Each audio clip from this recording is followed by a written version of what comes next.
Yes, they broke the law, but it's not a felony. It's kind of it's an act of love.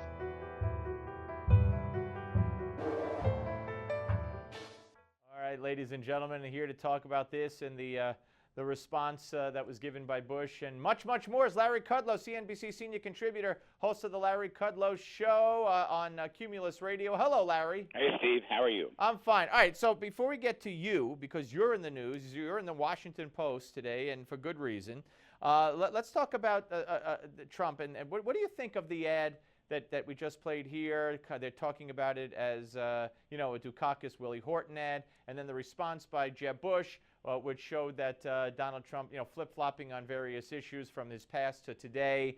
Are you surprised that this is happening so soon? Well, no, I'm not surprised. I think that Jeb Bush's slippage in the polls has kind of reawakened his campaign to the need to take Donald Trump seriously and to fight back. Trump has attacked Jeb in a whole bunch of areas, and I think the Bush people now feel they must simply fight back. And it's interesting to me, they're trying to make the case that Trump is not a conservative and that he can't be relied upon. He's not really a Republican, and he's too liberal on many issues, including, for example, raising taxes, which I think is a bit unknown.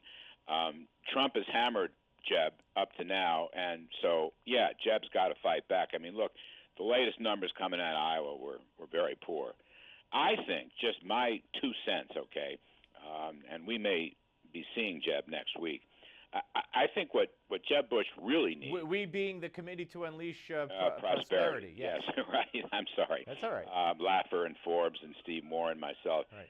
I think Jeb and others who are trailing really need an economic growth message, a strong one. I mean, if you're worried about unfair trading with China, the way to deal with that is to slash the American corporate tax rate from 40 to 15. Right, and this is something you've been talking about for a long time. Again and again. But let's look at the page 1 of the New York Times today and the piece they had on Trump, right. Talking about him, raising taxes, being a high taxer. Well, my response to that is, okay, Donald has made some statements that he would raise taxes on himself. He wants to go after the hedge funds, the so-called carried interest investment taxes, where they get the capital gains tax at 15% rather than the corporate tax at 40%. Okay. On the other hand, I wrote about this in his 2011 book. Trump has a section on taxes that's really very supply-side pro-growth. He wants to abolish the corporate tax and lower cap gains and dividends, get rid of the estate tax, and really slash income tax rates across the board. So it's a sort of question, who's the real Donald Trump? Right. I was going to say, how could he do all of that? Right. You're either going to raise him or not. We will find out. There's a Trump plan coming out at the end of this month, and I'm also hearing today that the Donald will also be talking to us, Forbes and Laffer and myself and Steve Moore. There's a possibility of that, and of course we're going to try to sell him on deep tax rate reduction. Well, I want to become a fly and be on the wall for both of those meetings. Well, we I don't know, usually they're off the record, but we'll have to see about that. All I'm saying is that it isn't clear. I don't agree with Donald Trump about tariffs and trade wars. I don't agree with Donald Trump about mass deportation. But he is a successful businessman. He does understand after-tax incentives. Right. And I'm not writing him off yet. I want to see what his plan is because it might be a big positive surprise. Gotcha. All right. I'm going to give him credit, and I'm going to wait. Now, story in the Washington Post today, kind of a follow-up story to what you told Newsmax about you saying that you would run against the incumbent senator in Connecticut, where you live, I almost said Sid Blumenthal, Richard Blumenthal, if he votes for the Iran deal. And this was a very serious piece written today.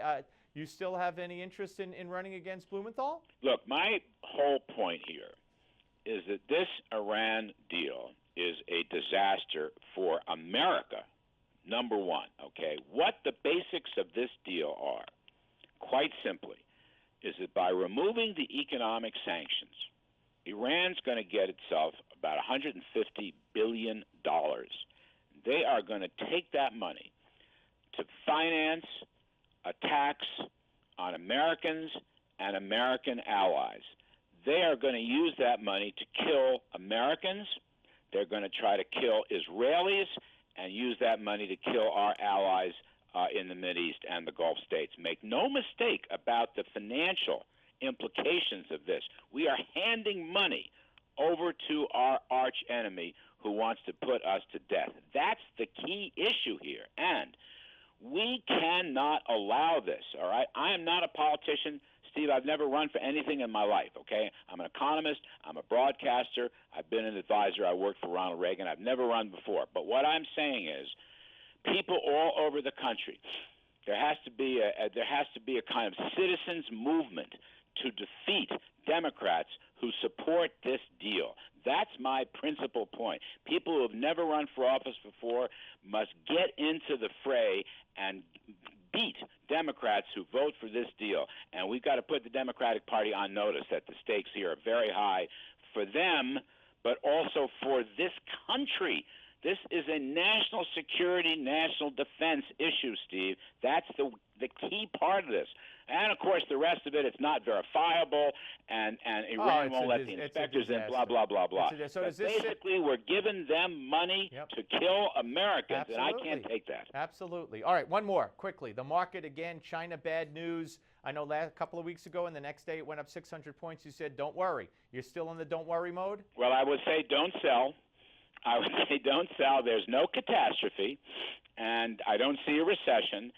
And Canada's in a recession now. Canada's in a small, mild recession. That is correct, because they're much, much more heavily dependent on oil than we are. But by and large, I would say don't panic and don't sell. Hold your position. My hunch is that there'll come a time when you want to come back and buy on some of this weakness.